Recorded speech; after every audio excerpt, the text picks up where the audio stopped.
Dans cet exercice qui paraît simple en apparence, mais qui ne l'est pas tant que ça, il y a évidemment beaucoup de façons de le résoudre. La seule façon qui ne nous conviendra pas, ce serait de le faire pas à pas en disant move forward, collect jam, turn left, move forward, collect jam, turn left, turn right. Il faut qu'on utilise ici, c'est le but du jeu, il va falloir qu'on utilise des fonctions, des boucles for, des comptes conditionnels, à nous de voir ce qui nous semble le plus adapté. On pourrait observer déjà ce plateau et se rendre compte que si on effectue le tour, si on commence à prendre des gems et qu'on effectue un tour complet, et qu'on essaye à nouveau de réeffectuer un tour, il n'y aura plus de gems à prendre. Donc on peut utiliser une boucle while qui nous dira, tant qu'on est sur des gems, on continue d'opérer. Mais avant de se trouver sur un gem, la première opération à faire, c'est move forward. Donc ensuite, while is on gem. Tant qu'on est sur un gem. Et on va se débrouiller effectivement à chaque fois qu'on a fait une opération.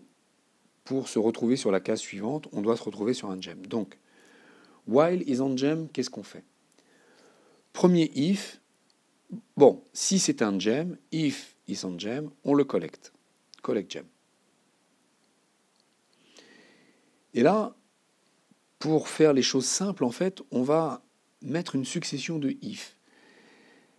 Dans la première situation ici, j'ai fait un move forward, je suis sur le gem.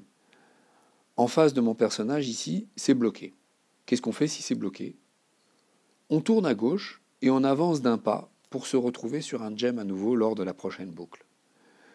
Donc, if is blocked, if it's blocked, turn left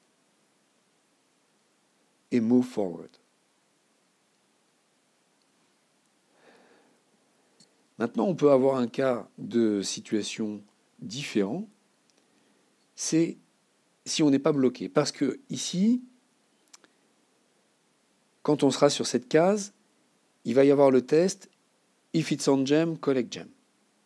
Et ensuite, if it's blocked, turn left, move forward. Turn left, move forward, je ne suis plus sur un gem, je ne suis pas bloqué non plus. Dans ces cas-là, il faut tourner à droite et avancer pour se retrouver sur un gem. Donc on va programmer if is not blocked, if is not blocked, on tourne à droite, turn right et move forward. Donc là, avec ces trois if, en fin de compte, on traite de la première situation qu'on voit ici. Donc, d'abord, avant le while, il y avait le move forward. On est sur un gem, donc if it's on gem, collect gem. À ce niveau-là, le programme fait le test suivant. Est-ce que c'est bloqué?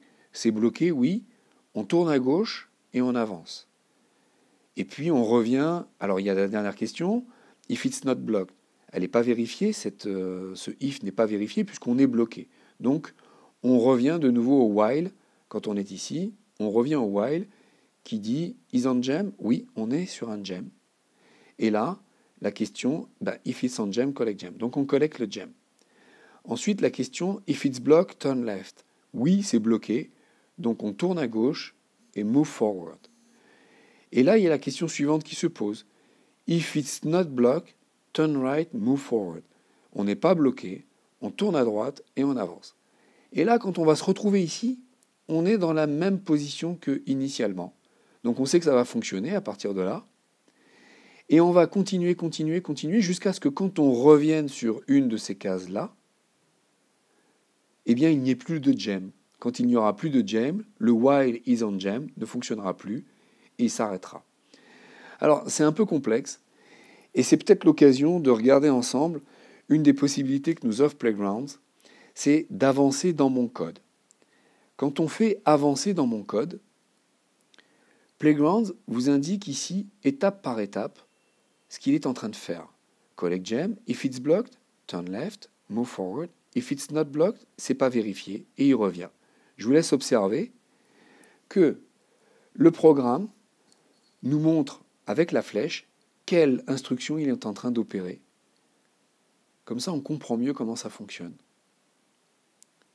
Le if it's not blocked n'opère pas. While is on gem est opérant. If it's on gem, oui. If it's blocked, oui. Not blocked, oui. Donc cette fois-ci, turn right, move forward. If it's on gem, collect gem, etc. Donc ça, c'est très utile pour débugger un programme quand on n'y voit plus très clair. Là, il nous montre vraiment comment il exécute pas à pas. Ça peut être très utile.